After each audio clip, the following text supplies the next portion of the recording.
સાંતલપુરમાં UGVCL સામે લોકોમાં રોષ. પીપળાણા ગામે છેલ્લા 36 કલાકથી વીજ પ્રવાહ બંધ રહેતા રોષ. કાળઝાળ ગરમી વચ્ચે વીજ પુરવઠો ખોરવાતા લોકો ગરમીમાં અકળાયા. પવનને કારણે વીજપોલ નમી જતા યુજીવીસીએલ દ્વારા વીજ પુરવઠો બંધ કરી 36 કલાક સુધી પુનઃ ચાલુ ન કરતા ગ્રામજનોમાં રોષ. સાંતલપુર તાલુકાના યુજીવીસીએલના કર્મચારીઓને ફોન કરીએ તો ઉપાડતા નથી ને ઓફિસે જઈએ તો કોઈ સાંભળતું નથી. સવારે વીજ પુરવઠો પુનઃ ચાલુ કરવા ગ્રામજનોની માંગણી. મારું નામ છે જાડેજા મયુરસિંહ રણજીતસિંહ, પીપળાણા ગામનો સરપંચ છું અત્યારે. આજે પીપળાણા ગામમાં પરમ દિવસ રાતની લાઇટ નથી, જે પરમ દિવસ આખી રાત, કાલે આખો દિવસ, કાલ આખી રાત અને હજી અત્યાર સુધી લાઇટનો અભાવ છે. છેલ્લા 36 કલાકથી પીપળાણા ગામમાં સંપૂર્ણપણે લાઇટ નથી. આજે વારંવાર એ લોકોને રજૂઆત કરીએ છીએ, વારંવાર એ લોકોને ફોન કરીએ છીએ, પણ એ લોકોના બધાના મોબાઈલ સ્વિચ ઓફ આવે છે.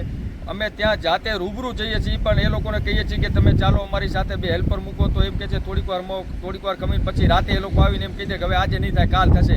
આવી અને એકવાર નહીં, આવું અનેકવાર પીપળાણામાં છેલ્લા 1 મહિનાથી પીપળાણા ગામની અંદર એટલો બધો લાઇટનો ઇસ્યુ આવે છે કે જેની વાત જ ના, જે આપણે કહીએ હતી ધાર્યા બાર છે. જે પીપળાણાની અંદર સાંતલપુર તાલુકાની અંદર હેલ્પરોનો સંપૂર્ણપણે એટલો બધો લોકલ હેલ્પરો લોકોનો કોઈ મોબાઈલ ચાલુ જ હોતો નથી. અવારનવાર એ લોકોના ફોન આવે તો સ્વિચ ઓફ જ આવે. આપણે લાઇટ જાય એટલે આપણે એને અવારનવાર ફોન કરીએ તો એ લોકોના મોબાઈલ બંધ આવતો. એટલે આપણે રજૂઆત કરવી તો કોને કરવી?